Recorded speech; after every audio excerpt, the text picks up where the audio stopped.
এক মন্ত্রী ছিল, সে সবসময় শুধু বলে যে আল্লাহ যা করে ভালোর জন্যই করে।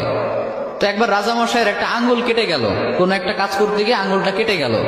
ওই টাইমে মন্ত্রী গিয়ে বলে, রাজামশাই মন খারাপ করবেন না, ডোন্ট বি আপসেট, আল্লাহ যা করে ভালোর জন্যই করে। এবার রাজামশাই তো রেগে গেছে যে এতদিন একা একা বকবক করতে কিছু বলি নাই, আমার আঙ্গুল কেটে গেল, এখানে ভালোর কি আছে? আচ্ছা, মন্ত্রীকে এবার বলতেছে, তো আল্লাহ যা করে ভালোর জন্যই করে, তাই না? বলে হ্যাঁ। তো ঠিক আছে, যা, তোরে আজকে থেকে আমি জেলখানায় ঢুকিয়ে দিলাম। আল্লাহ যা করে ভালোর জন্যই করে, তার মানে জেলে যাওয়াটাও তোর জন্য ভালো। ঠিক আছে, যা, তোর মন্ত্রিত্বও কেড়ে নিলাম, জেলখানায় ঢুকিয়ে দিলাম। মন্ত্রী এবারও বলে, সমস্যা নাই, আল্লাহ যা করে ভালোর জন্যই করে। তো এবার রাজামশাই আরেকটু রেগে গেছে যে পানিশমেন্ট দিতে চাইলাম, উল্টা দিকে আমাকে নিয়ে ঠাট্টা করে, ভালো লাগতেছে না, কি করবে?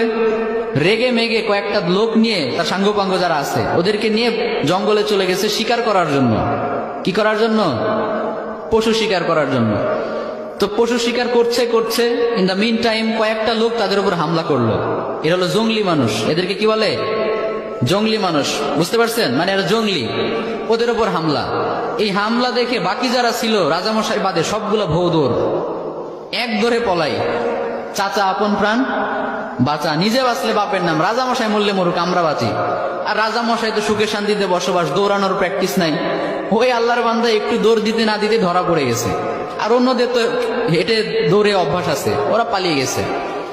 এখন রাজামশাইকে সবাই ধরে নিয়ে চলে গেছে এক জায়গায়। আসলে রাজামশাইকে তারা নিয়ে গিয়েছে জবাই করার জন্য। কি করার জন্য?